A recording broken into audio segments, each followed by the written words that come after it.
사도행전 묵상일기 165번째 들어가게 하신 것도 나오게 하신 것도 하나님이십니다. 사도행전 13장 17절 말씀. 이 백성 이스라엘의 하나님께서 우리 조상들을 택하셨습니다. 이 백성이 이집트 땅에서 나그네 생활을 하는 동안에 이 백성을 높여주시고 권능의 팔로 그들을 거기에서 인도하여 내셨습니다. 아멘. 좋은 아침입니다. 어젯밤 조용히 내린 이슬이 마른 풀을 적시듯 오늘 하루 주님의 은혜가 여러분의 메마른 심령을 촉촉하게 적셔주시기를 소망합니다. 고단한 일상 속에서도 주님의 따스한 위로를 경험하는 하루가 되시기를 응원합니다. 오늘 본문은 이스라엘 백성의 이집트 생활을 다루고 있습니다. 무려 400년이 넘는 아주 긴 역사입니다. 그런데 바울은 이 긴 역사를 단 한 문장으로 짧게 요약합니다. 어떻게 그것이 가능할까 싶지만 놀랍게도 바울은 그 역사의 핵심을 아주 정확하게 짚어냅니다. 먼저 주목할 점이 있습니다. 바울이 이스라엘의 이집트 생활을 나그네 생활이라고 표현했다는 것입니다. 이 단어를 들으면 인생은 나그네 길이라는 옛 가요가 떠오릅니다. 우리 인생은 하늘의 사명을 품고 이 땅에 잠시 머무는 여행과 같습니다. 여행자의 가장 큰 특징은 무엇일까요?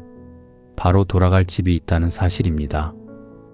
여행지에서 묵는 숙소가 조금 낡고 불편하다고 해서 혹은 여행 중에 구준비를 만났다고 해서 거기에 인생을 걸고 절망하는 여행자는 없습니다.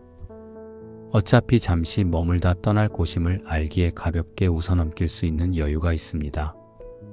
우리 인생도 마찬가지입니다. 이 땅에서의 삶이 전부라고 생각하면 우리는 작은 손해에도 분노하고 아등바등 움켜쥐려 할 것입니다. 하지만 우리에게는 마침내 돌아갈 영원한 하늘 본향이 있습니다. 이 분명한 목적지가 우리에게 세상이 줄 수 없는 깊은 평안과 영적 여유를 줍니다. 이 여유가 있는 사람은 세상의 작은 풍파 앞에서도 흔들리지 않고 도리어 좋은 씨앗을 뿌리며 아름다운 향기를 남기고 떠나는 진짜 여행자로 살아갈 수 있는 것입니다. 더 중요한 구절은 그 다음입니다. 바울은 하나님께서 하신 일을 명확히 기록합니다. 이 백성을 높여주시고 권능의 팔로 그들을 거기서 인도하여 내셨다고 말이죠. 처음에 이스라엘 백성들은 이집트에 아주 화려하게 입성했습니다. 이집트의 위대한 영웅이 된 요셉의 후광을 입었기 때문이죠. 그 덕분에 크게 우대받는 민족으로 살았습니다.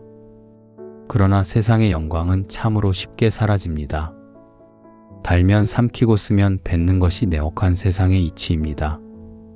정치적인 효용성이 사라지자 그들은 금방 소외받는 초라한 노예로 전락했습니다. 그럼에도 하나님은 그 극심한 고난 중에 그들을 지키셨습니다. 꺾이지 않는 질긴 생명력을 주셔서 도리어 거대한 민족을 이루게 하셨습니다. 그뿐만이 아닙니다. 이스라엘의 출애굽 역사는 하나님의 위대한 구원 역사의 청사진입니다. 하나님은 이스라엘이라는 민족을 도화지 삼아 당신의 구원 계획을 온 우주에 표현하는 놀라운 그림으로 사용하신 것입니다. 사실 이스라엘은 이집트에서 노예가 되어 큰 고난을 당했습니다. 그런데 그들을 처음 이집트로 보내신 분도 다름 아닌 하나님이셨습니다. 가뭄 속에서 이스라엘을 살리기 위해 하나님이 친히 여신 생명의 길이었습니다. 때론 하나님이 나에게 열어주신 살길에도 뜻밖의 어려움과 고난이 닥칠 수 있습니다. 그러나 그 모진 고난을 마침내 멈추게 하시는 분도 주님의 권능의 손임을 알아야 합니다. 이집트로 들어가게 하신 분도 하나님이시고 그곳에서 나오게 하신 분도 하나님이십니다. 하나님은 우리를 낯선 곳에서 높이시기도 하고 깊은 늪에서 능히 건져내시기도 합니다. 이 모든 일은 우리를 구원하시기 위해 행하시는 하나님의 완벽한 일하심입니다. 지금 우리가 걷는 길에 눈물 나는 역경이 있을 수 있습니다. 그러나 하나님은 능히 우리를 가장 좋은 길로 인도하실 힘과 능력이 있으십니다. 그 크신 하나님을 굳게 믿으십시오. 오늘도 나와 함께 하시는 주님을 신뢰하며 기쁨과 영적 여유를 품고 가장 아름다운 믿음의 길을 걸어가시기를 축복합니다.